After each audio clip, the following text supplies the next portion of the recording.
Bon dia a totes i a tots. Benvinguts.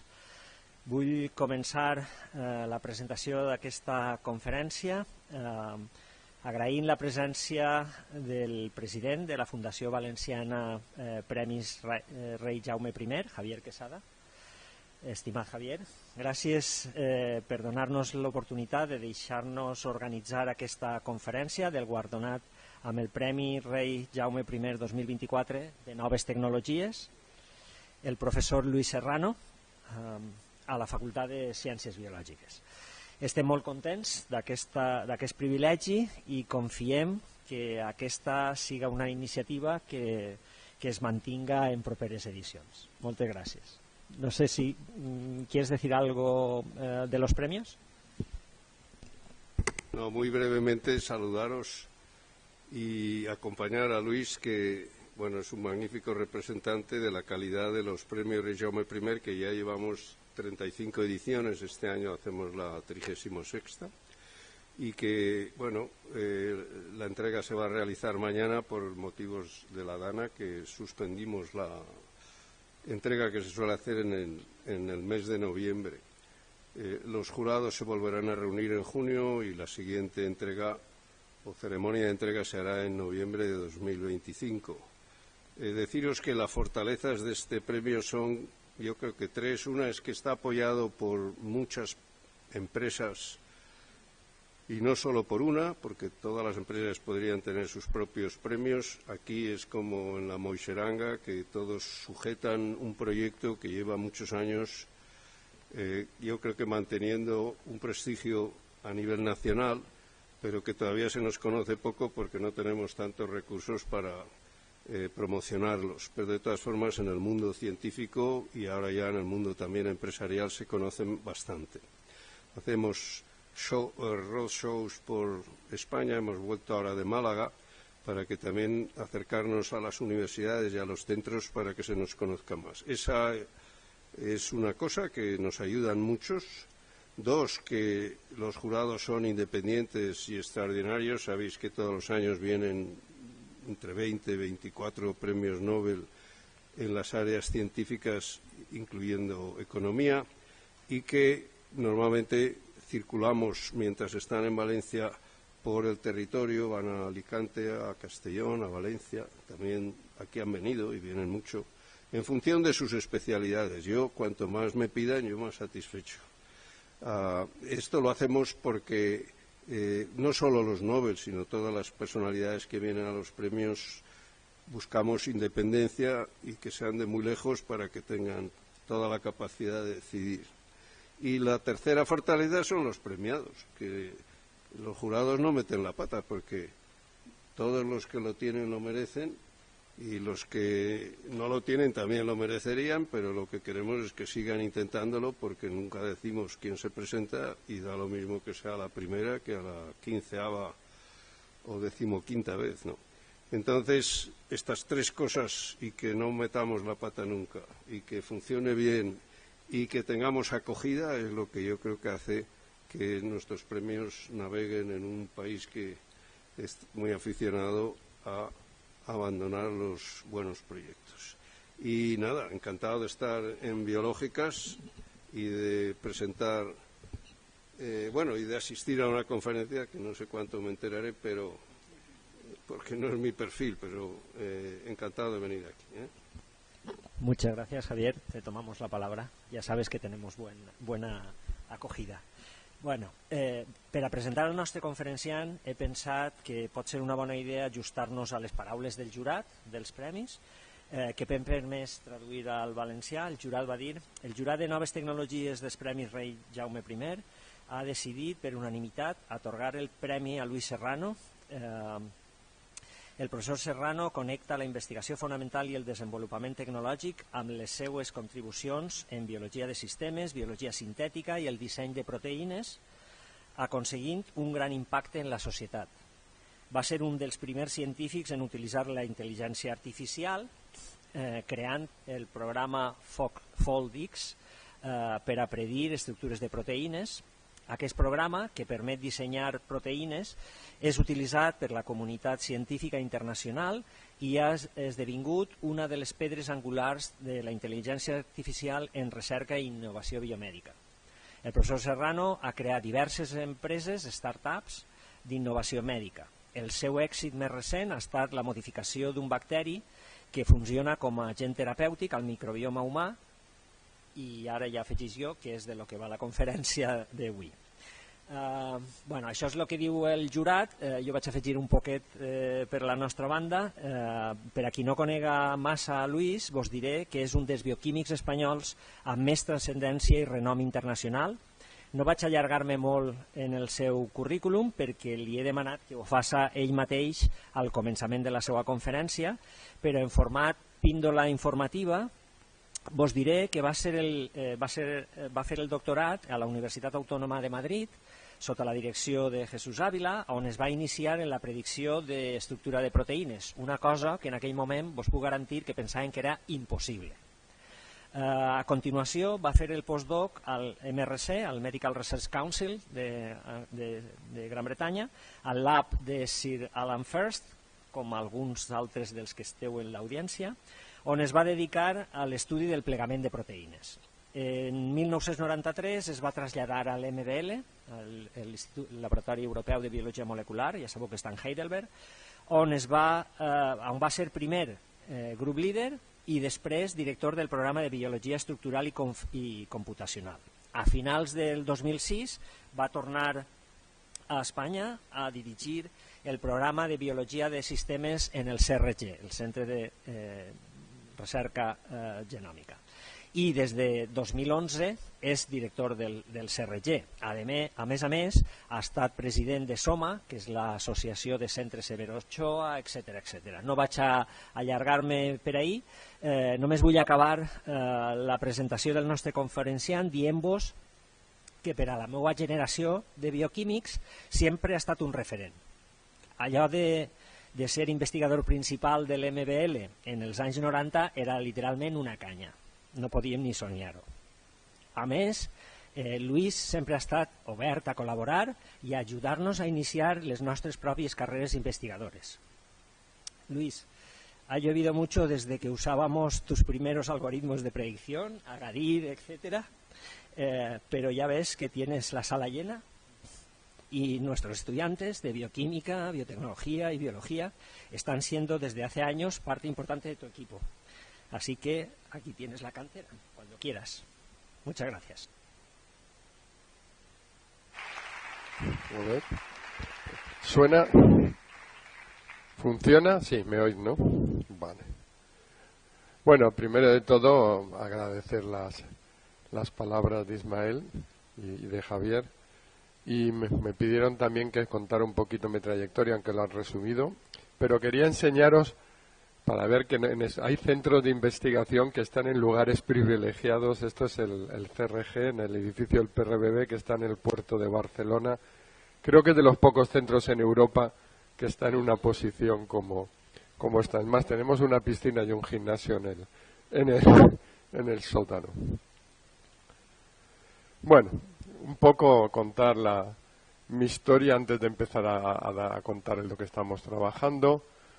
Yo empecé la carrera investigadora en la Complutense con la doctora Lola Ochando, trabajando en un tema que ya lo comenté ayer en la charla breve de 10 minutos, que suena un poco obtruso, pero que era interesante, y era estudiar el comportamiento sexual de Drosophila melanogaster, que esencialmente significa coger moscas vírgenes, ponerlas en un tubo, sacudirlas para que no hagan nada indebido, y luego ponerlas en una mesita y estar Alfonso Valencia y yo con un cronómetro estudiando cuánto tiempo tardaban en empezar y durante cuánto tiempo lo hacían. Y luego, los pobres, cuando acababan, le cortabas el ala al macho y le medías el tamaño del ala para ver si había un tamaño que era el más sexy de todos los posibles. En fin, un comienzo un tanto interesante.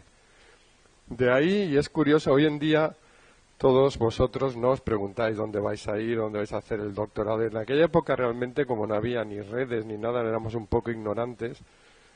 Y entonces vino alguien y me dijo, oye, hay un centro en Madrid que es el Centro de Biología Molecular Severo Ochoa, que está muy bien, ¿por qué no te pasas? Y dije, bueno, pues me voy para allá. Fui, hablé con Jesús Ávila y me dijo que hiciera la tesis en el estudio funcional de los dominios de tubulina, ¿no? Que a mí me sonaba un poco a chino en aquella época, pero bueno, la verdad que fue una decisión acertada la que hice. Cuando acabé la tesis, me habían dado una beca Fulbright para irme a la Johns Hopkins en Estados Unidos, pero en aquel momento salía con la que ahora es mi mujer, Isabel, que está aquí, le quedaba tiempo para acabar la carrera y decidí que, hombre, 2 años dejándola aquí abandonada, la cosa no iba a ir bien. Y renuncié a la beca Fulbright y me quedé de postdoc en el laboratorio 1 añito más y me fui a dónde ir, ¿no? Y en ese momento Jesús Ávila me dijo, ¿por qué no pruebas a diseñar una proteína? Que, como dijo Ismael, sonaba chino en aquella época, y cogí y se me ocurrió hacer una propuesta de cómo hacer una proteína que uniera calcio. Y entonces alguien me dijo que en Inglaterra había un grupo que era muy bueno, un español, que era Alan Fers. Y yo le escribí y me aceptó y me fui a Cambridge, primero a Londres y luego a Cambridge a trabajar con él.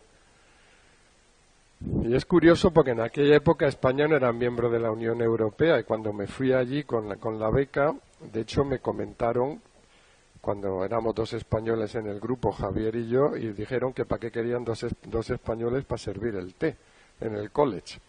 Bueno, que dije la imagen que teníamos del país en Inglaterra en aquellos tiempos, ¿no? Y ahí estuve trabajando en el tema del plegamiento de proteínas, que la verdad que fue muy bien.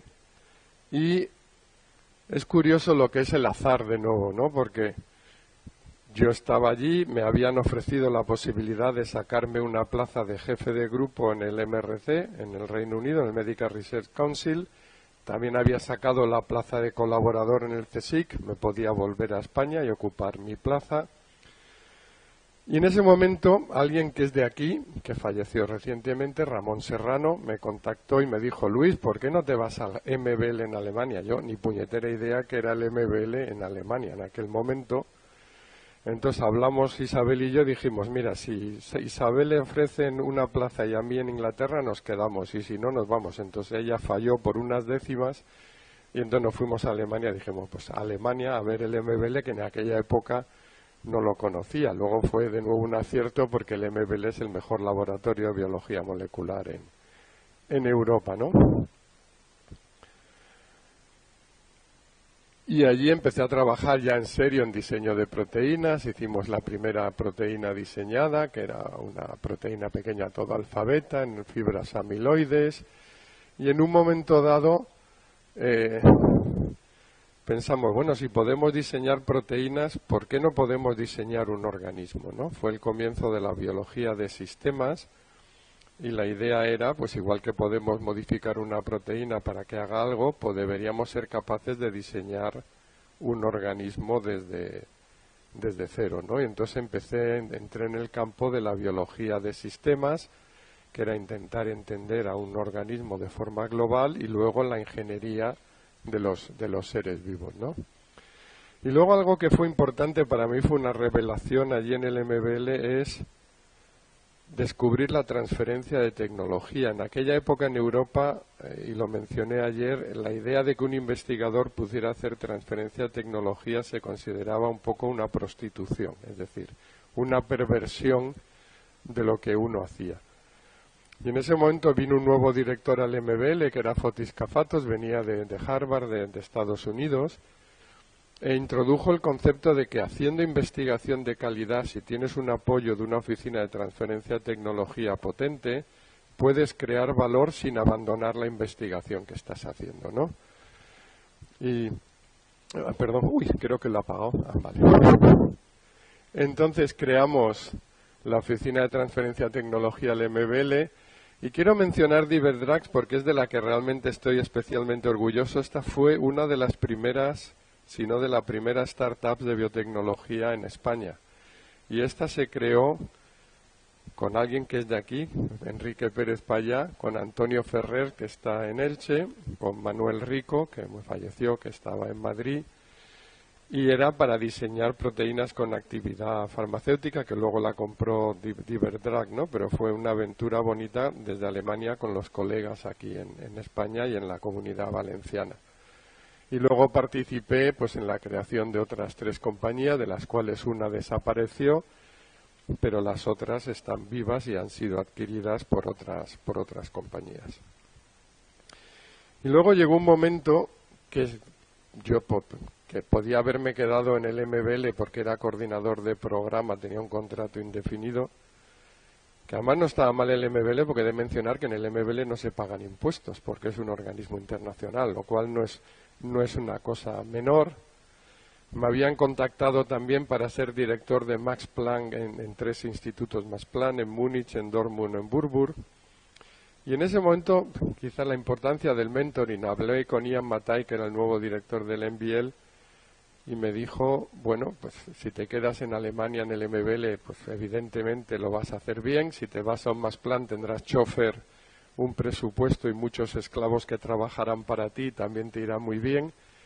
Pero me había contactado Miguel Beato, que estaba en ese momento en Barcelona, para por qué no iba al CRG, que era una aventura que acaba de empezar. Y lo que me dijo Ian es mucho más desafiante volver a España y ayudar a crear un centro internacional, porque eso es algo completamente distinto, ¿no? Y en ese momento, pues, junto con Isabel tomamos la decisión de volver e intentar crear en España un centro que realmente tuviera relevancia internacional, y que creo que lo hemos conseguido. El CRG es un centro ahora reconocido a nivel mundial, tiene 16 grants del RC, la mitad de sus investigadores, un presupuesto de 40 millones, etcétera, etcétera, ¿no? O sea que fue una decisión acertada. Bueno, y una vez contada mi pequeña trayectoria, como me dijo Ismael, os voy a contar un poquito lo que estamos haciendo en el campo de la biología sintética. La idea de mi grupo es tratar de modificar de una forma racional un organismo. Y lo que decía anteriormente, hemos visto cómo la biología ha pasado de el investigador en su laboratorio con su pequeño microscopio, su pipeta y su placa Petri, a un mundo donde tenemos grandes máquinas, pues yo que sé, un secuenciador moderno, el nuevo secuenciador de Illumina, no sé si hace 4.000 genomas humanos en un día, no sé, una barbaridad de este tipo. En los Mass Spec te hacen miles de muestras, fax tiene uno de todos los modelos.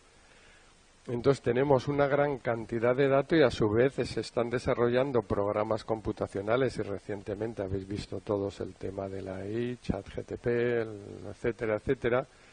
Y hoy en día la biología es integrativa, es decir, tú no puedes trabajar solo en tu proteína, tienes que considerar lo que es el sistema entero, todo el organismo, sus procesos, las diferentes reacciones bioquímicas, para poder entenderlo de una forma global. Y la idea es que una vez que entendemos esto, podemos coger las diferentes partes de un organismo, sus proteínas, sus genes, sus metabolitos, e intentar introducirlos o modificar o hacer circuitos, pasamos de aquí a aquí, y finalmente conseguir que este organismo haga lo que uno quiere. Esa es la teoría. Así como en este campo estamos ya en esta época, donde hacemos integración interdisciplinaria de ordenadores, en biología sintética, aunque lo he puesto ahí, estamos un poco como los hermanos Wright. Es decir, hacemos un avión de madera, a veces vuela, a veces no, a veces estrella, y no hemos llegado todavía a la época del Airbus, donde uno diseña un avión, sale y vuela a la primera sin estrellarse, ¿no? Pero vamos camino de esta dirección. Como comentaba ayer, esto va a plantear una serie de problemas éticos en algún momento, puesto que tenemos las herramientas para modificar cualquier genoma, con CRISPR, con otra serie de tecnologías, podemos modificar el genoma de cualquier embrión humano. Lo que no sabemos todavía es cómo modificarlo para conseguir algo, pero en el momento que sepamos cómo modificarlo para conseguir algo, se nos planteará una serie de retos éticos muy interesantes. Siempre he dicho que si yo soy un padre de familia, una madre, y me dicen si a su embrión le modificamos 3 genes nunca tendrá cáncer, ¿lo haré o no lo haré? Y si lo hago, estoy creando una persona que va a ser genéticamente diferente de otras que no van a poder tener acceso a esta tecnología. Eso es un tema que veremos o lo veréis en vuestra vida que aparecerá. Entonces, bueno, la biología sintética tiene muchas aplicaciones. Aquí os pongo algunas. La más que probablemente que ha salido muchas veces en los periódicos hoy en día es la terapia CAR-T en cáncer, donde uno saca células de la sangre, linfocitos, les modifica receptores de superficie para que reconozcan una proteína del tumor, lo vuelves a inyectar y destruyen el tumor. La terapia CAR-T en muchos cánceres tiene efectos increíbles y eliminan completamente el tumor. Tienes también todo el tema de regeneración de órganos. Hemos visto el tema vacunas de RNA, bioremediación, etcétera, etcétera. Y digamos que en biología sintética la imaginación y la ética son los límites. Uno puede pensar en diseñar cualquier cosa con las diferentes herramientas que tenemos. El punto es pensar big y saber los límites éticos que tenemos que mantener, ¿no? Entonces, os voy a contar cómo empecé mi proyecto de investigación. Entonces, vosotros sois jóvenes y no habéis visto esta película, la mencioné anteriormente. A mí es una película que me impactó de pequeño. Y la historia era un investigador, el mundo se iba a la porra, se iba a destruir, no me acuerdo por qué motivo, y solo había una persona en el mundo que sabía cómo evitar que el mundo se destruyera, y esta persona tenía un tumor incurable en el cerebro. Y se iba a morir y el mundo iba a desaparecer. Entonces cogieron un submarino con 4 científicos, lo encogieron al tamaño de una célula, lo inyectaron en el torrente sanguíneo. Entonces el submarino circuló por todo el torrente sanguíneo, se enfrentó a los macrófagos, a los anticuerpos, a las células que pululaban por allí, y al final llegaron al tumor y con esta pistola pues destruyeron el tumor, el científico se salvó y el mundo se salvó, ¿no? Y esto fue en cierta manera lo que me inspiró a la idea de por qué en vez de tomar una pastilla no podemos modificar un ser vivo para introducirlo en nuestro organismo que sea capaz, a diferencia de una pastilla, de sentir o medir lo que ocurre en el ambiente concreto donde quieras que ejerza su acción y produzca localmente 1, 2, 3 o 4 productos que tengan un efecto terapéutico. En el fondo un poco la historia del submarino, pero utilizando un ser vivo, ¿no? En nuestro caso una bacteria, hay otros grupos que están trabajando en ingeniería de virus, en fin, pero la idea es esa, y es que la pastilla es muy tonta, tú la tomas, te libera una molécula y ya está, mientras que si utilizas un ser vivo tiene los problemas, lógicamente, de toxicidad, etcétera, etcétera, pero tiene la ventaja de que puedes ver lo que está ocurriendo a tu alrededor y en respuesta a eso producir varios productos biológicos. Para ello escogimos esta bacteria, es una de las bacterias más pequeñas que se pueden cultivar en el laboratorio, provoca neumonía leve en humanos, en el pulmón. Tiene una ventaja que se divide muy lentamente, cada 8 o 20 horas. Si yo quiero introducir una bacteria para hacer terapia, una bacteria que se divide cada 30 minutos no es una buena idea, porque si por un casual quieres eliminarla o hay un problema, es más difícil que una que se divide cada 20 horas. La ventaja es que la cepa que utilizamos no tiene recombinación, esto es muy importante en biología sintética, es decir, es incapaz de coger genes de otras bacterias y a su vez tiene un código genético único donde hay un stop codon que codifica para triptófano, con lo cual uno puede meter stop codons que en otras bacterias no hacen proteína y aunque pases un gen a otra bacteria, esta sería incapaz de producir la proteína correspondiente. Y lo más importante, este grupo de bacterias son como células humanas, no tienen pared celular, solo tienen membrana. Y por tanto, cuando tú quieres secretar proteínas, se comporta como una célula humana, es decir, no tienes que atravesar la pared celular, y eso nos permite expresar todo tipo de proteínas sin limitaciones de tamaño o composición, y además al no tener lipopolisacáridos no provoca una reacción inmune exagerada en el paciente, como podría ser coli o salmonela o otras bacterias que la gente utiliza para tratar el cáncer. Entonces, si uno quiere modificar un ser vivo para un propósito, como dije anteriormente, Lo primero de todos tenemos que entenderlo casi a la perfección antes de hacer ingeniería, porque si no lo entendemos nos podemos llevar sorpresas.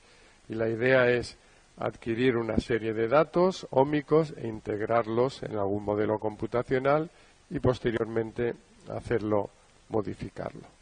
Es decir, la idea es trabajar en este tema, conseguir la mayor parte de información y luego poder hacer el diseño del organismo.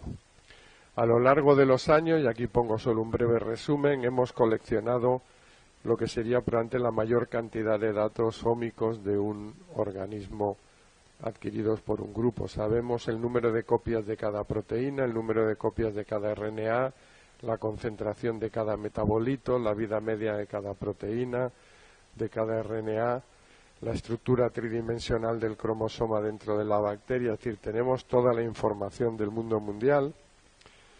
Y con eso la idea era hacer un programa computacional en donde el organismo viviera en el ordenador y fuéramos capaces de predecir cómo este organismo se iba a comportar o reaccionar ante cualquier perturbación.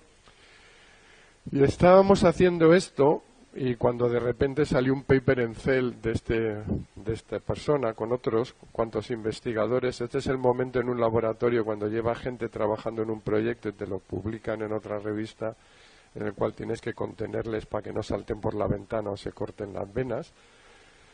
Pero bueno, decidimos, pues hagamos del desastre virtud, porque esta gente había hecho un modelo de una bacteria parecida, que es Mycoplasma genitalium, pero no tenían datos de Mycoplasma genitalium, habían cogido datos de Escherichia coli para simular genitalium. La distancia evolutiva entre Mycoplasma genitalium y Escherichia coli es mayor que entre Escherichia coli y un humano. Por tanto, los datos que habían utilizado pues realmente no eran muy apropiados. Pero nosotros sí teníamos los datos. Entonces les dijimos, pues hagamos un modelo de neumonía con nuestros datos. Lo hicimos y aquí pues podíamos predecir que el organismo se dividía cada 4 o 5 horas, que está muy cerca de lo que veíamos realmente, y estábamos encantados con el modelo. Pero luego cuando fuimos a predecir el efecto de deleccionar o modificar un gen, pues al final acertaba yo, así con mi dedo, la misma eficiencia que el ordenador. En fin, fue un pequeño chasco, quedaba muy bonito el programa, pero bueno. Y otra cosa que también encontramos que es curioso cuando uno hace modelos de seres vivos es que a veces se olvidas de lo más sencillo. Ellos cuando hicieron su modelo de genitalium vieron que este organismo producía 40% más de ATP de lo que usaba la célula. Y nosotros cuando medimos la cantidad de glucosas por segundo que consumía el organismo, cuántos ATP se producen por cada glucosa, el coste de hacer todas las proteínas, acordaros que es el copy number, la vida media, etcétera, también nos salía que Mycoplasma pneumoniae regalaba un 30% del ATP que producía. Normalmente no suele haber muchos organismos altruistas que suelten ATP al medio para que otros lo cojan. Y luego nos dimos cuenta que nos habíamos olvidado todos de algo, lo más tonto de este mundo, y es que para que un ser pueda vivir tiene que tener un potencial de membrana. Si no tienes potencial de membrana, no puedes importar y exportar muchos metabolitos. Y para mantener ese potencial de membrana hay que gastar ATP. ¿Por qué este organismo gastaba tanto ATP en el potencial de membrana? De nuevo, muchas veces cuando uno hace modelos resume un organismo a un punto y se olvida de las dimensiones físicas. Mycoplasma pneumoniae es 0.1 micrómetro cúbico.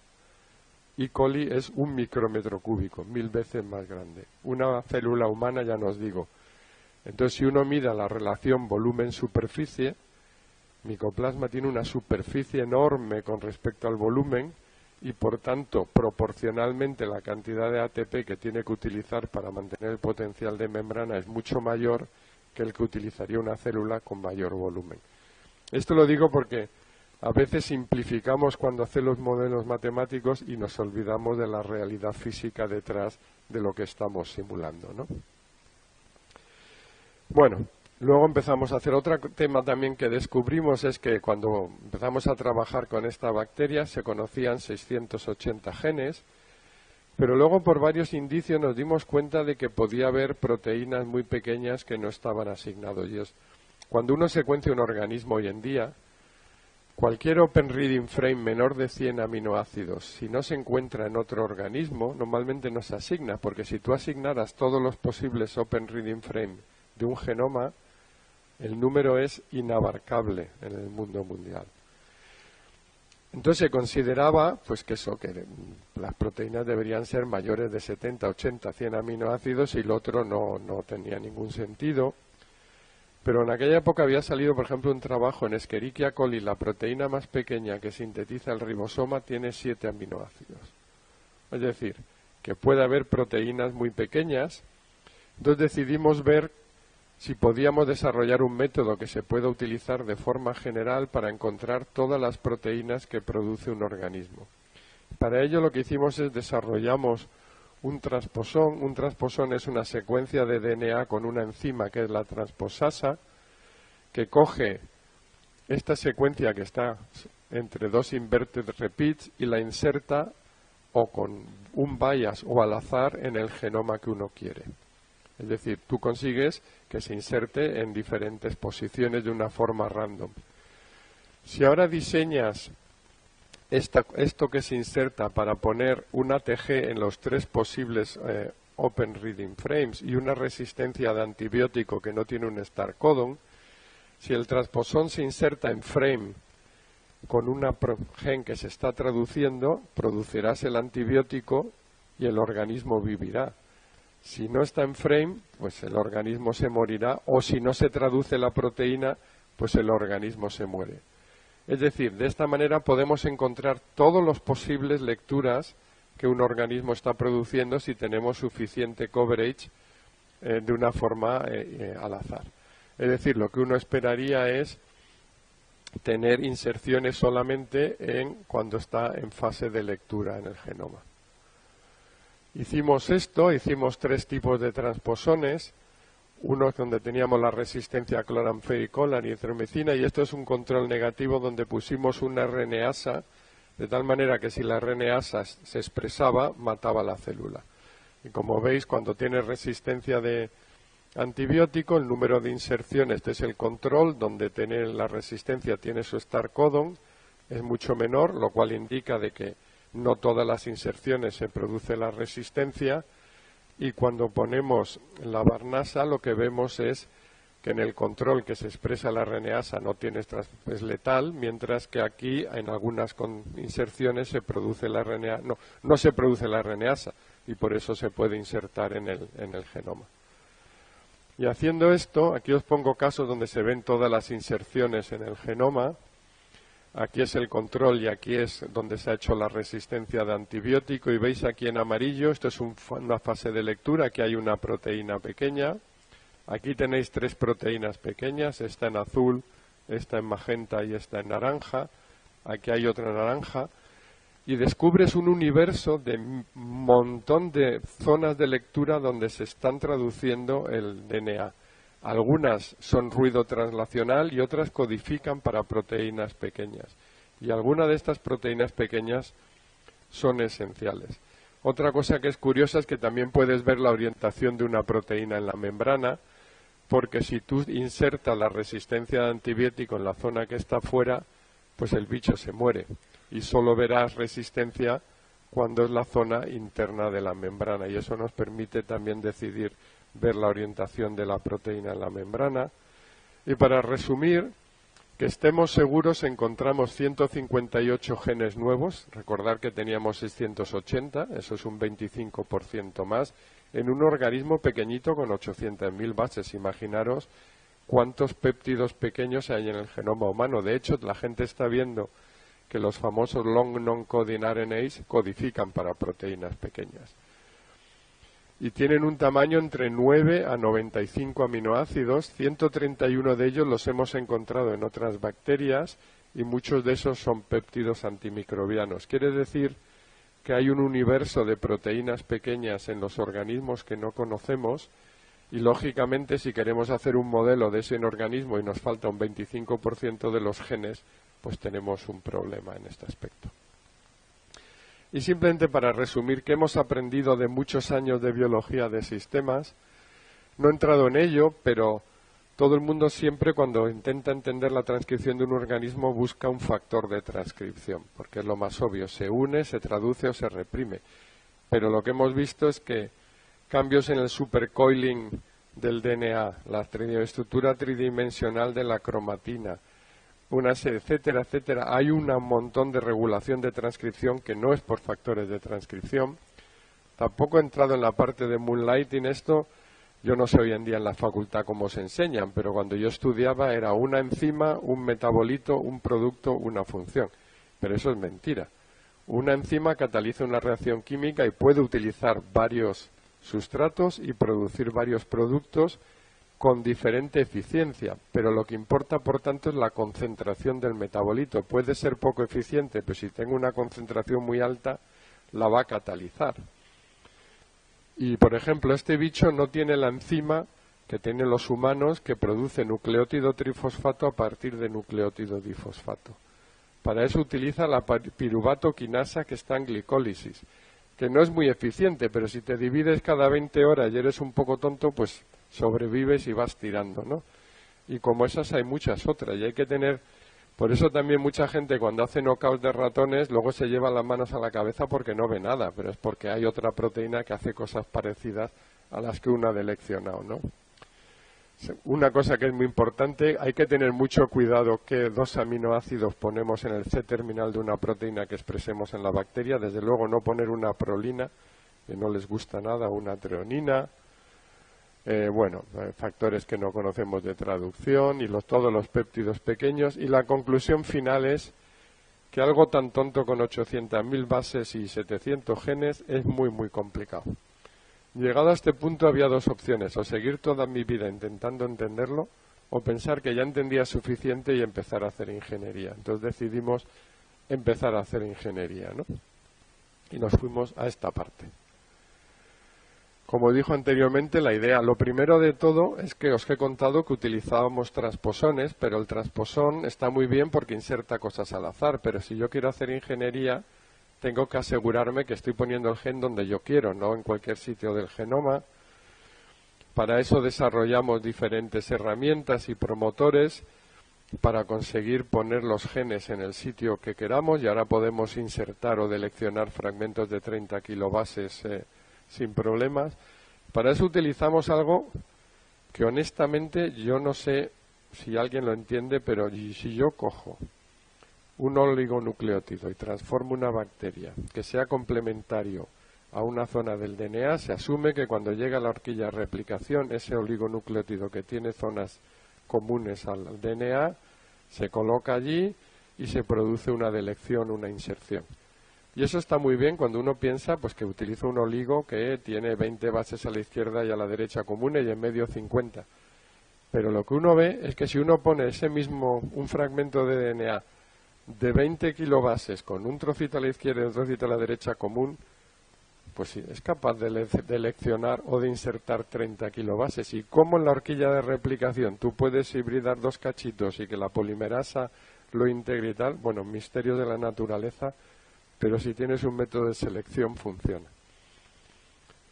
Y luego el otro tema es, si yo quiero diseñar un organismo, tengo que ser capaz de predecir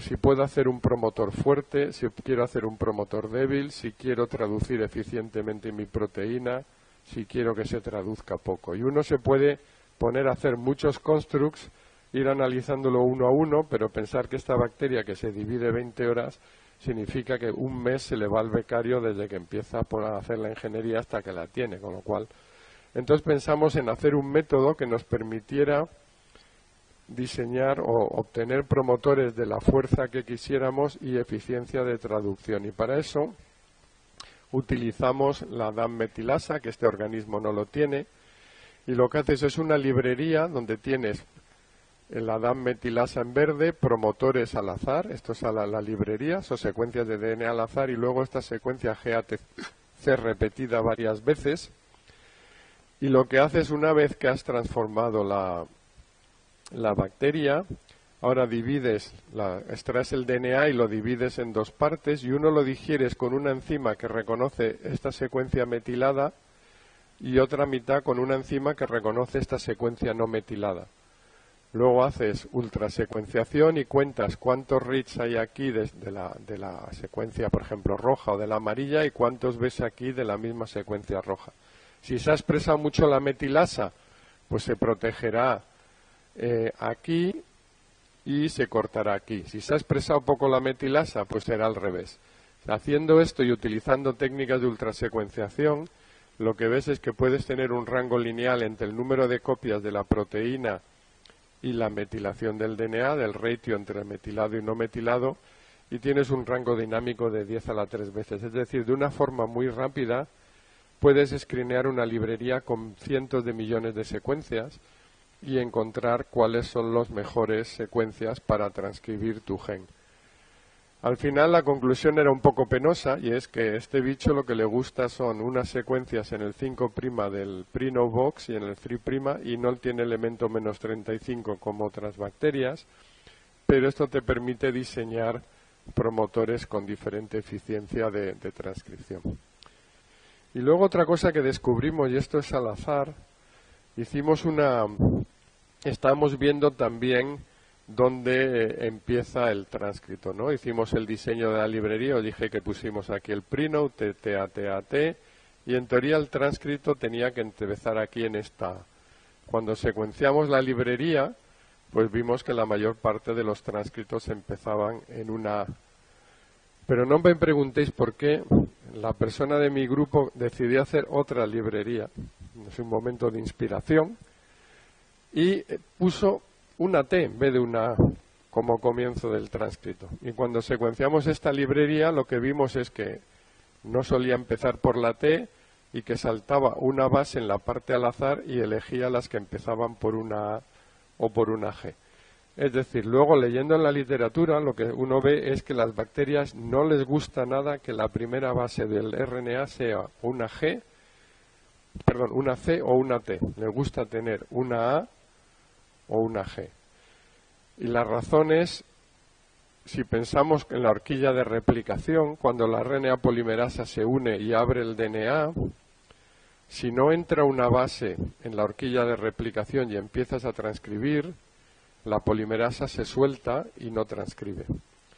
Entonces, ¿cuál es la concentración más alta de un nucleótido trifosfato? No digo difosfato, digo de ribosafosfato, es el ATP y el GTP.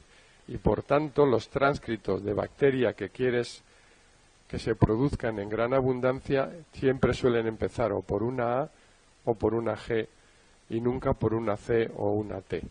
Y esto es interesante porque esta bacteria utiliza un mecanismo muy bonito para sincronizar la expresión de genes. Estos son todos los operones ribosomales que codifican para el RNA ribosomal o las distintas proteínas ribosomales. Este es el Prino Box. Y todos estos genes, hiciéramos la perturbación que hiciéramos del mundo mundial, siempre iban todos a la vez arriba o abajo. Miramos los promotores, hicimos los alineamientos del mundo mundial, buscamos motivos comunes y no encontrábamos nada hasta que nos fijamos que todos ellos tienen este GCT, GCT, GCT aquí, y como os dije, la bacteria no le gusta nada empezar por C o T, y esto obliga a que todos estos RNAs empiecen por una G, y lo que ocurre en bacterias es que hay un mecanismo de que cuando no hay comida, el GTP se convierte en PPGPP, que es una alarmona, y cuando hay comida el PPGPP vuelve a G y vuelve a GTP. ¿Qué ocurre? Cuando no hay comida, el GTP baja y entonces ya estos transcritos no se transcriben eficientemente y la bacteria no hace ribosomas porque no hay para comer. Y si no hay para comer, ¿para qué vas a hacer proteínas? Cuando hay comida, sube el GTP y todos estos transcritos se producen a la vez. Y esto funciona también en levadura. Lo que quiere decir es que normalmente miramos siempre mecanismos pues, de factores de transcripción y tal, y no pensamos que hay una serie de regulaciones muy básicas que están ahí y que utilizan los seres vivos. Luego, lógicamente, si yo quiero utilizar para esto terapia, tengo que secretar proteínas, no voy a contar los detalles, pero hicimos un screening de secuencias de secreción y encontramos una que fusionada a cualquier proteína del mundo mundial se produce eficientemente por la bacteria. Y el tercer punto que es importante es, este bicho cuando empezamos a trabajar con él solo se podía crecer en medio con suero de caballo.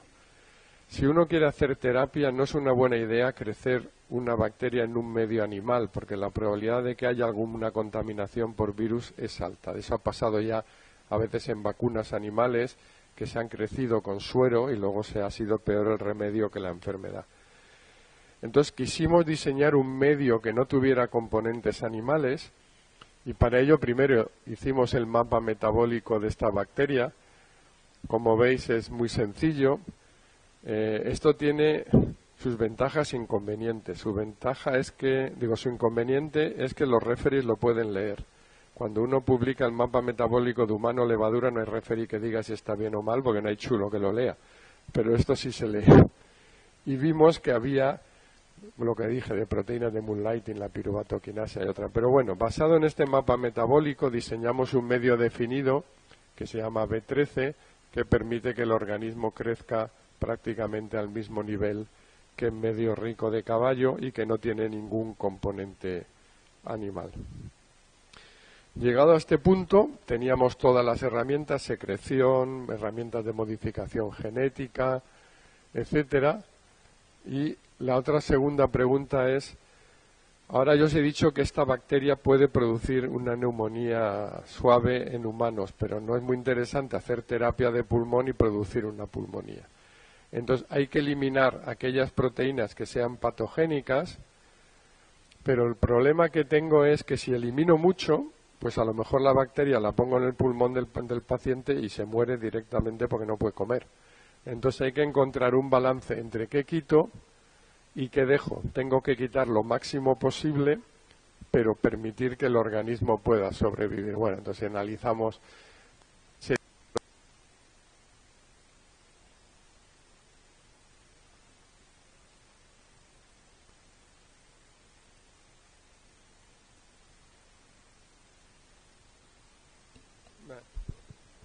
Vale.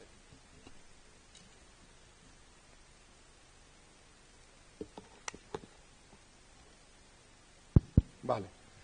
Bueno, entonces combinamos todos los genes que pensábamos que eran patogénicos y vimos cuáles seleccionar y al final conseguimos una cepa que si uno la aplica en pulmón de ratón o de cerdo no tiene ningún efecto patogénico, pero que es capaz de mantenerse en el pulmón del ratón y del cerdo. Y cuando uno mira el número de colonias, esta es la cepa wild type de la bacteria y este es el mutante donde hemos quitado estas proteínas, se mantiene el mismo número de colonias en el pulmón del ratón. Y si uno mira marcadores inmunogénicos, en azul es la bacteria modificada y en negro es la bacteria salvaje. Es decir, hemos hecho una cepa que no es patogénica y que se mantiene en el pulmón de ratón y de cerdo. Y luego lo que hay que hacer es, ¿para qué lo queremos? Entonces, si uno quiere utilizar una bacteria para terapia en humanos, tienes que buscar una enfermedad que o te tratan o te mueres, porque evidentemente si es una enfermedad menor nadie se va a poner un virus o una bacteria. Solamente, pues si, oye, usted toma esto o se va al otro mundo, pues evidentemente la gente acepta. Entonces buscamos dos enfermedades. La primera es lo que se llama Ventilatory Associated Pneumonia. Esto ocurre en pacientes que se entuban en los hospitales durante varios días. Existe una probabilidad muy alta de que estas bacterias produzcan un biofilm en el tubo endotraqueal que es resistente a antibióticos y luego neumonía en los pacientes con una mortalidad de un 20% porque son resistentes a antibióticos y queríamos modificar nuestra bacteria para disolver los biofilm y eliminar las bacterias que causan esta enfermedad, como puede ser Pseudomonas aeruginosa. Y empezamos primero con Staphylococcus aureus, donde introducimos una serie de genes en nuestra bacteria y conseguimos disolver los biofilm que hace Staphylococcus aureus en tubos de los que se ponen a los pacientes. Y luego dentro de la piel del ratón, pues veis que si no se trata, aumenta la señal de Staphylococcus y si se trata con mico, baja. Y luego ya fuimos a Pseudomonas aeruginosa en pulmón de ratón y en tubos endotraqueales de pacientes. Modificamos nuestra bacteria para expresar una alginasa que disuelve biofilm y 2 glicosidasas que también disuelven biofilm. Y veis que cuando se trata con nuestra bacteria expresando estas 3 combinaciones, los biofilm bajan. Todos estos son cepas de Pseudomonas aeruginosa. Y cuando tratamos ratones con nuestra cepa expresando estas enzimas y una proteína que mata Pseudomonas, los ratones con una sola aplicación de Pseudomonas, de nuestra bacteria, sobreviven más tiempo y podemos disolver los biofilm en tubos endotraqueales de pacientes, al igual que mejor que si le aplicas un antibiótico de última generación. Es decir, habíamos hecho una bacteria que es capaz de aumentar la supervivencia en ratón y prevenir y eliminar los biofilm. Y lo que quería decir es que gracias a esto hicimos una empresa de biotecnología donde se incorporaron 4 personas de mi grupo, entre ellos María Yuc, que viene de aquí de Valencia, que es el CEO de la compañía, que ha sacado 2 millones de seed capital y 6 de competitive funding. Y la otra enfermedad en la cual queríamos trabajar es fibrosis pulmonar. Esta es una enfermedad degenerativa cuya única terapia es un trasplante de pulmón. Si uno tiene idiopathic lung fibrosis, puede ser efectos paliativos, pero los pacientes acaban muriendo, salvo que les trasplanten el pulmón.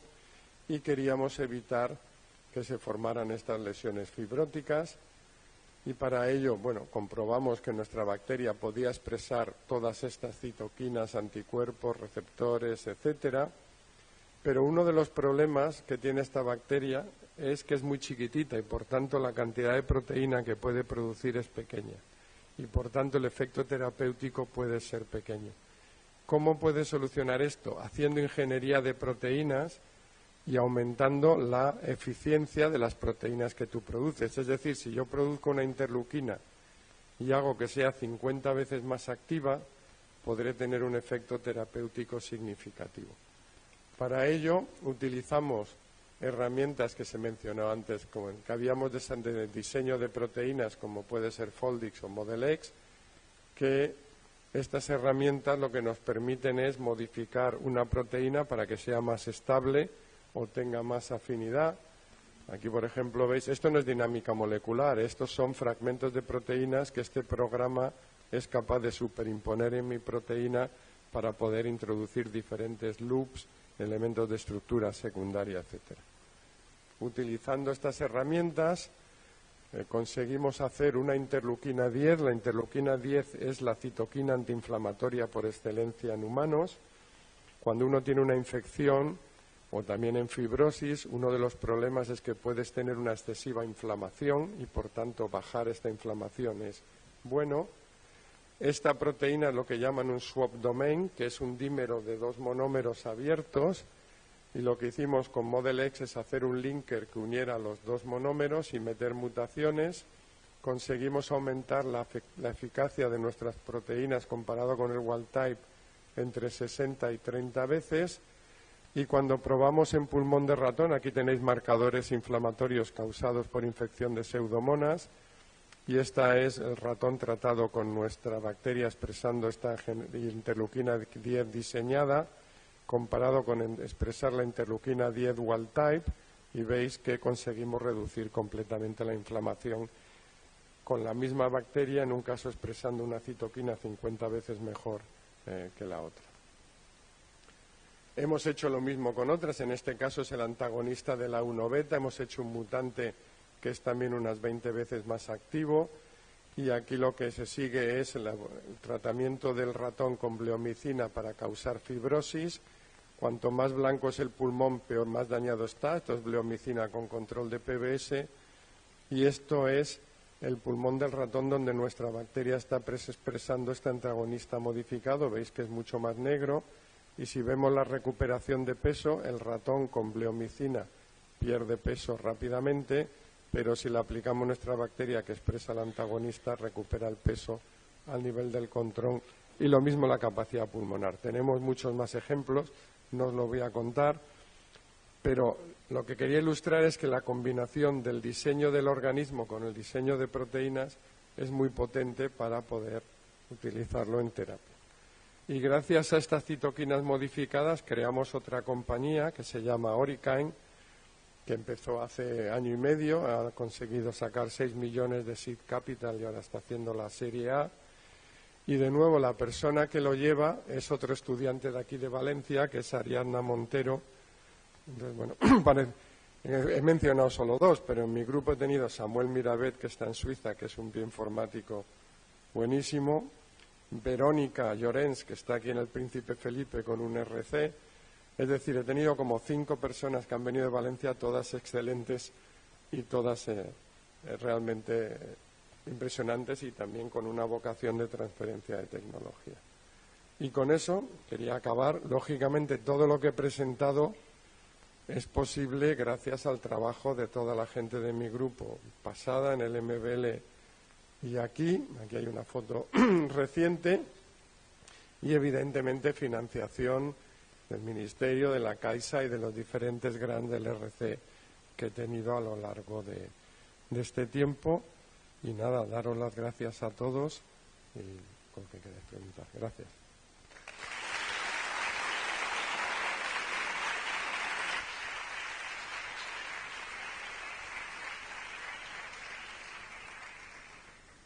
Mil gràcies, Lluís.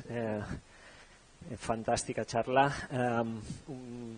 Una cosa que no havia dit en la presentació, però no perquè no se m'hagi oblidat, sinó que ho he fet aposta, estàvem retransmetent en directe la conferència i si nos das tu permiso la colgaremos en nuestra web, perquè estem fent en la web de la facultat un repositori de les conferències, almenys de les més rellevants, per a que pugueu tornar a veure, o qui no hagi pogut vindre puga tornar a veure la conferència.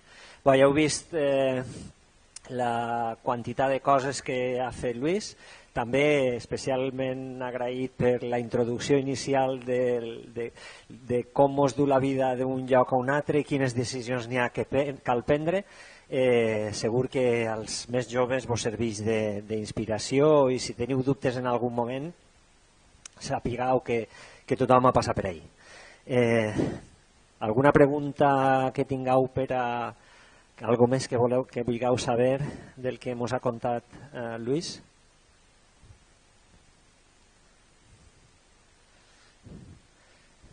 Bueno, trenque yo el gel para que no...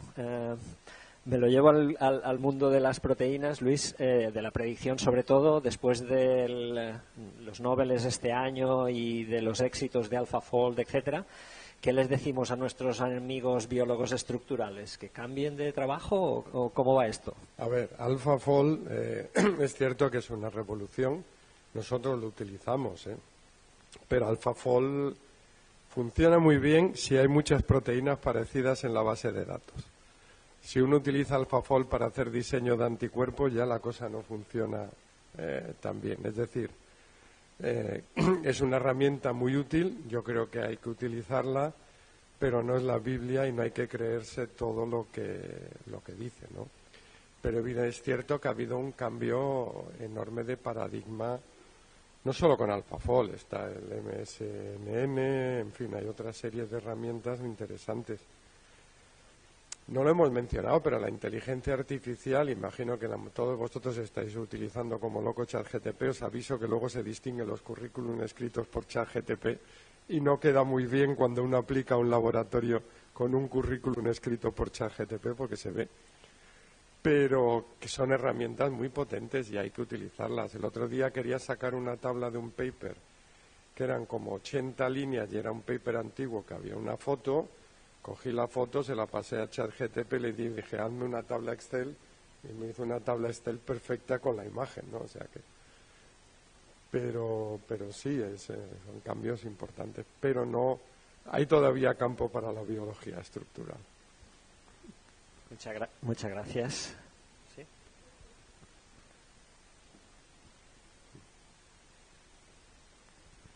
Buenas, muchas gracias por la charla.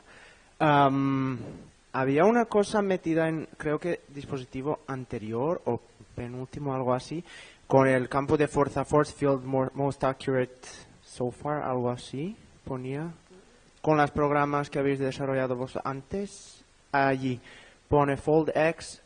as attested by several independent studies, has the most accurate force field for protein design. ¿A qué se refiere force field for protein design en este caso? ¿Y cómo se, o sea, en base de qué es lo más accurate? A ver, Foldis es un campo de fuerzas clásico desarrollado ya hace mucho tiempo utilizando parámetros físico-químicos derivados de proteínas, y luego es capaz, tiene una librería de rotámeros que puede mover los diferentes aminoácidos. Model-X lo que tiene es una librería de fragmentos donde hemos digerido todo el PDB en fragmentos de 3 a 20 aminoácidos solos o en pares interaccionando con RNA, DNA, proteína, y te permite superimponer de una forma impresionantemente rápida fragmentos donde tú quieres en tu proteína, y eso te genera variabilidad o movimientos del backbone, que es lo que ilustraba cuando movía la proteína, ¿no? Lo que tenemos un paper ahora es donde hemos demostrado que la combinación de AlphaFold y Foldix es ideal, es decir, generar movimientos de backbone o el backbone con AlphaFold y luego las cadenas laterales y los mutantes con Rosetta o con Foldix, ¿no? Por eso digo que el futuro es una combinación de inteligencia artificial y campos de fuerza clásicos. ¿Y sería capaz de predecir, por ejemplo, uno de los fallos de AlphaFold es que, por ejemplo, si hay proteínas que tienen un cambio conformacional grande, por ejemplo, breeding o algo así, ¿sería capaz de predecir algo así? No solo los loops. La losteria, sí. La losteria, eso sí. Yo creo que todavía no está muy resuelta. Hay una compañía en el CRG que empezó hace poco, que lo lleva también una chica joven que era postdoc con Ben Lenner, que se llama LOEX, y esto lo hacen en fuerza bruta. Han puesto a punto en levadura un sistema que puede mutar cada posición de una proteína a los 20 aminoácidos y ver el efecto en binding o en estabilidad, y ahí son capaces de encontrar zonas donde si las tocas se producen cambios alostéricos. Pero eso lo han hecho a lo bruto, es decir, probando todo lo probable del mundo mundial. A ver, Model-X te puede hacer, y has visto que hay cambios significativos, puede hacerte esos cambios, pero tienes que tener una evidencia de que lo hay, porque si no el número de combinaciones a explorar es tan elevado que es complicado, ¿no? Pero es cierto que los cambios alostéricos, eso es otra frontera para la AI, y que en muchas proteínas es fundamental. ¿Y tenéis alguna, soy muy pesado, pero tenéis alguna evidencia de comparación, por ejemplo, de Model X con Looping Painting desarrollado en el Baker Lab? ¿Están parecidos a nivel de predicción de otros? Ya te digo que ahora eso tenemos este paper que espero que salga pronto, donde hemos hecho una comparativa de los diferentes métodos recientes de AI, de los de predicción de mutaciones, etcétera, y lo que sale es, para predicción de mutantes individuales, si lo mejor es Foldis y luego MMPNN y Rosetta. A medida que vas yendo a número de mutaciones más grandes, empieza a ser mejor la inteligencia artificial a partir de que metes 3-4 mutaciones. Para mutaciones puntuales no. Pero en el momento que empiezas a mover el backbone, los programas de AI son mejores porque sí te lo mueven. Nosotros ahora estamos desarrollando una combinación de Foldis y Model-X que te mueve el backbone y te muta a la vez para diseño de anticuerpos, porque queríamos incorporar una compañía con un grupo belga de diseño de anticuerpos utilizando estas herramientas. Pero vamos, que queda campo, que no está acabado todavía. Muy bien, muchas gracias. No sé si hay alguna pregunta más. Está por ahí.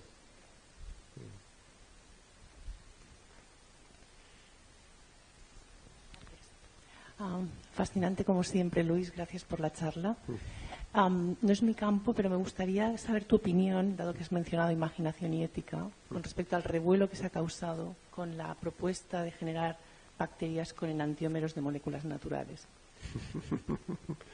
Ahí entramos en la talidomida y otras cosas, ¿no? A ver, como digo anteriormente, el problema de esto es que es complicado, o sea, tener... A ver, ¿os acordáis hace ya muchos años, los que somos más mayores, cuando empezó la biología, la posibilidad de hacer ingeniería de DNA, se montó la de Dios y se montó fue el Congreso de Asilomar, creo, donde se quería prohibir todo tipo de modificación del DNA. Yo estuve en una reunión en Estados Unidos con George Church y había un tío de la CIA y no sé qué, y empezaron a hablar de que las compañías que hacen DNA deberían de mirar todas las secuencias que pide el usuario para ver si son toxinas, en fin. Y luego al final no ha quedado en mucho, pero es cierto que en algún momento sí que tenemos que plantearnos dónde ponemos la raya, y no es fácil, pero lo comentaba anteriormente, hoy en día tú lo sabes, hoy en día tú puedes modificar un embrión humano y puedes cortar con CRISPR con más o menos donde quieres y meter y cambiar. El problema es que no sabemos qué cambiar. Bueno, podemos corregir una enfermedad genética y eso ha funcionado en algunos casos, pero en algún momento se abrirá la veda a modificar en el sentido de mejorar, etcétera, etcétera, ¿no? Y las bacterias con enantiómeros, la talidomida es un ejemplo muy bonito, ¿no? Donde fue la forma, no me acuerdo si la L o la otra, la que causaba la talidomida. La otra es perfectamente normal y funcionaba. Pero claro, si no, no hacemos nada tampoco. Entonces hay un punto interesante en esta historia. Habrá que saber legislar. Es lo mismo que va a ocurrir con el diseño de proteínas. Es decir, ahora ya hay una plataforma promovida por David Baker y bueno, la gente que inició la utilización de inteligencia artificial para el diseño de proteínas, en la cual lo que piden es que todo el mundo se comprometa a hacer buen uso, porque puedes diseñar cosas que no sean para buen uso, ¿no? Hola. Yo quería preguntar, antes de aplicar a pseudomonas para el ser humano, ¿qué tipo de bioensayos hacéis para comprobar que es seguro el organismo? Primero probamos en ratón y en cerdo. Evidentemente ratón, porque es más económico y más fácil. Ratón tiene un problema en la vida que no he mencionado anteriormente, es que el ratón está muy bien, pero de todos los animales que se podía haber escogido para hacer pruebas, no se parece tanto a humanos. Es decir, por ejemplo, muchas citoquinas que funcionan en humano no funcionan en ratón. Entonces tú haces una citoquina maravillosa en humano y luego en ratón no puedes usarla, ¿no? Y luego se prueba en cerdo porque sí es más parecido al sistema humano. Si tú quieres tratar pulmón, el tamaño del pulmón de ratón no es nada. Tienes que irte a un pulmón que sea del tamaño de un adulto para comprobar por un aerosol si se difunde correctamente, lesiones, etcétera. ¿Y ex vivo hacéis algo? ¿En ex vivo hacéis algo? ¿En vivo dónde? En ex vivo. Antes de utilizar animales utilizan, por ejemplo, lo que hemos puesto a punto y otros grupos que lo hacen son sacrificas un ratón en vez de 50 y haces tiras muy pequeñas del pulmón. Y esas tiras las puedes mantener vivas 2 semanas en medio de cultivo. Y esas tiras tienen las células alveolares, tienen células inmunes, tienes de todo. Y ahí puedes hacer pruebas primero con tus moléculas y solo si ves un efecto ahí, ir al ratón para hacer la prueba ya en un animal completo. Es decir, intentar disminuir al máximo el uso de animales. Pero al final tienes que ir a un animal, quieras o no quieras, porque necesitas el sistema inmune funcionando al 100%. Pero las tiras de pulmón y de otros tejidos que mucha gente hace es una forma de intentar reducir el número de animales que usas. Muchas gracias. ¿Ves? ¿Alguna pregunta más? Has ido lejos.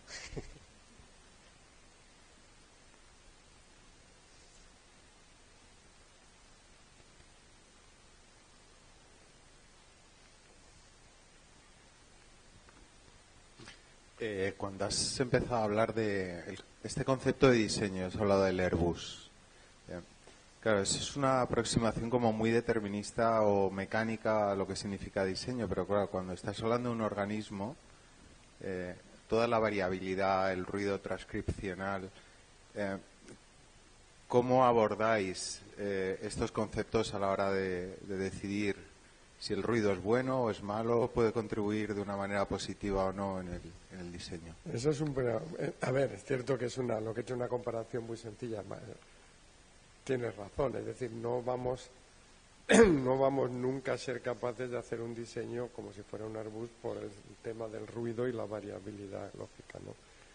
Lo que quería decir es que aunque yo pretenda aquí vender la historia de que lo hacemos todo muy bien pensado, al final hay mucho de pruebo y a ver qué funciona. O sea, todavía no estamos en este momento que hago algo y el 100 de las veces funciona. Hay un tema que me preguntaron ayer y es cierto que cuando uno hace terapia o bien con virus o bacterias, estamos luchando también con la evolución, porque estamos obligando a esta bacteria a hacer algo que no le gusta generalmente, ¿no? Y por eso necesitas poner una serie de salvaguardias para poder eliminarla si no está funcionando, etcétera. Pero al final pues es un equilibrio entre todo. Tienes que intentar asegurarte lo máximo posible. Hace poco tenía un ejemplo. Tenemos un mutante que era maravilloso de la interleuquina 22, 100 veces mejor, pero se expresaba un desastre. Y estábamos a punto de abandonarlo y no sé por qué decidió Irene transformar otra vez y de repente se expresaba muy bien. ¿Por qué? Ni idea. Pero pasa a veces, tú lo sabes, ¿no? En biología molecular de repente retransforma y algo que no funcionaba funciona. ¿Por qué? Pues no se sabe, ¿no? Eso es la historia, claro. Pero vamos, que es cierto que la terapia con seres vivos y la biorremediación con seres vivos y el producir sustancias, etcétera, pues están luchando siempre. Yo creo que los que tienen más controlados son las cerveceras, ¿no? Que controlan sus... Bueno, ahí tienes un problema, porque estás obligando a la levadura a hacer alcohol que tampoco le llena de felicidad y sin embargo consiguen mantenerlo a base de selección y cuidado, ¿no?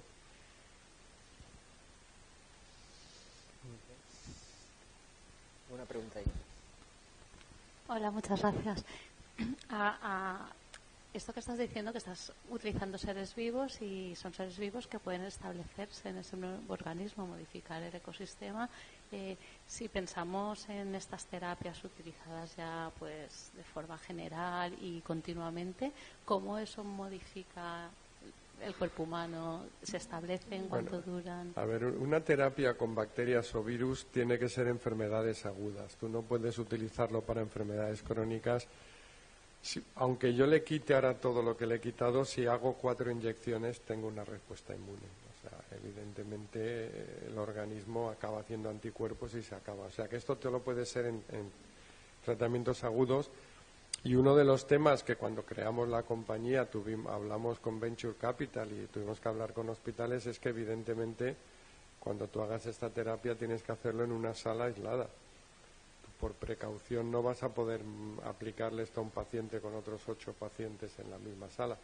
Esto encarece los costes, evidentemente, porque luego se nos olvida que un laboratorio todo suena muy bien, pero cuando uno quiere crear una compañía lo primero que te preguntan es cuánto cuesta y qué vas a sacar, ¿no? Y bueno, pues eso es un problema, es cierto. Terapia con virus o terapia con bacterias tienes que hacerlo en sitios contenidos, no puedes hacerlo en una sala con todo el mundo, por mucho que este bicho no lo he comentado, pero en un ratón sano, en un cerdo sano, uno aplica la bacteria modificada para que no sea patogénica y en 2 días no queda, o sea, se lava completamente. Si hay lesión de fibrosis o si hay un tumor o hay infección, entonces aguanta 10-12 días. Por tanto, en cierta manera es bueno, quiere decir que si resuelves la lesión se lava, no se queda. Pero bueno, es cierto que es un ser vivo y volvemos a la misma historia. Yo quería preguntarte precisamente por esas nuevas aventuras que has mencionado. Tienes una carrera brillante en términos de RC, pruebas de concepto, etcétera, etcétera, y te has lanzado a la transferencia, no con una, sino con 2, por lo menos las que has mencionado aquí. Y bueno, yo soy en estos momentos la responsable del Vicerrectorado de Innovación y Transferencia y esto me interesa muchísimo. Me interesaría, de hecho, oír tu opinión sobre cómo crees que estas nuevas aventuras que estáis empezando de transferencia, digamos, de alta tecnología al sector, y tú has dicho que te tienes que preocupar de otras muchas cosas que quizá antes no te preocupabas, pero ¿qué posibilidades ves tú de realmente que estas empresas contribuyan, se cree ese círculo virtuoso que permita el avance de la ciencia o no.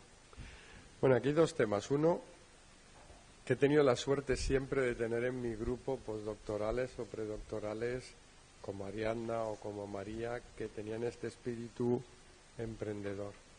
Entonces, lógicamente, he hablado con los inversores, etcétera, pero al final es la gente de mi grupo que se va a la compañía y lo continúa desarrollando. Yo me quedo de asesor 1 o 2 años y luego, como un hijo, ha crecido y ya no, bueno, si me preguntan les ayudo, pero ya no estoy involucrado directamente, o sea que yo sigo con mi investigación en este aspecto, ¿no? Luego hay un problema, Barcelona ha tenido un éxito brutal en creación de startup. En los últimos 10 o 12 años el número es impresionante, cantidad de puestos de trabajo, inversión, se han creado fondos de capital riesgo como Isios, En Vivo, Asavis, hay capital riesgo internacional como Sofinova que está llamando a la puerta, etcétera. Y hemos pasado, tú lo sabrás bien, hace 10 años si una compañía en España levantaba 200.000 euros estabas encantado, y hoy en día se están levantando pues como Orica 6 millones de capital semilla. El desafío ahora a nivel español es pasar ahora de los 6 millones a los 30, la serie A. Se han producido algún caso en Barcelona, nosotros en Orica ahora estamos hablando de hacer una serie A de 30 millones, y eso implica no solo dinero, implica, como han hecho en Bélgica, en Flanders, tener un campus de empresas donde puedas tener empresas de 40 a 50 personas. Porque nosotros incubamos en el CRG durante 2 años nuestras empresas, luego se tienen que ir, pero claro, si levantan 30 millones y tienen 40 empleados, no hay tantos sitios donde se puedan meter, y el inversor no quiere gastar ese dinero en comprar centrífugas, microscopios, etcétera. Prefiere pagar un sitio que los tenga, y eso es un desafío importante aquí o en Barcelona. Habría que tener campus donde estas empresas pudieran crecer y desarrollarse. Y luego el tercer punto es que la probabilidad que venga un americano, como ha pasado varias veces ya en España, y se compre la compañía y se lo lleve a Estados Unidos, pues también es muy alta. Está bien porque los que hemos hecho la compañía y el centro que la ha hecho, pues recibe un dinero, pero para el país sería mejor que se quedara y creciera, y ese es otro problema que ocurre en Europa, ¿no? Que luego para seguir creciendo es más complicado en este aspecto. Pero yo creo que podemos hacerlo, tenemos grupos excelentes en el país, tenemos conocimiento, tenemos buenos profesionales, es convencer a los políticos de que realmente apuesten por la transferencia de tecnología y que aprovechen lo que hacemos, ¿no?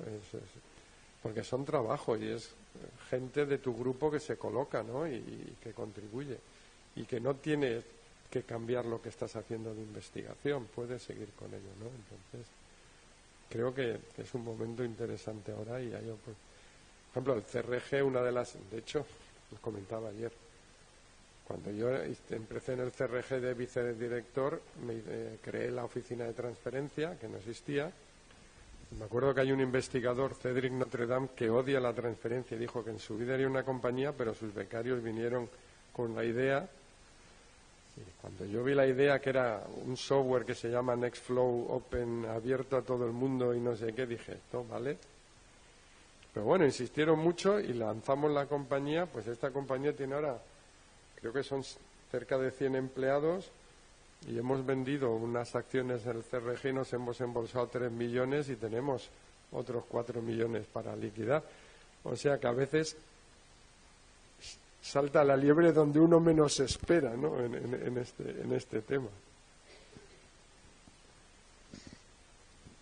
Muchas gracias. ¿Alguna pregunta más? No? Va, pues si no tenim més preguntes, agrair a Luis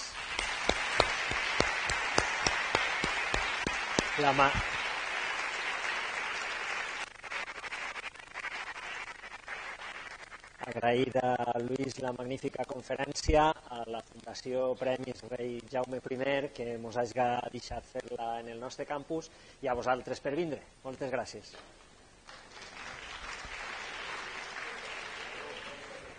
Perdó?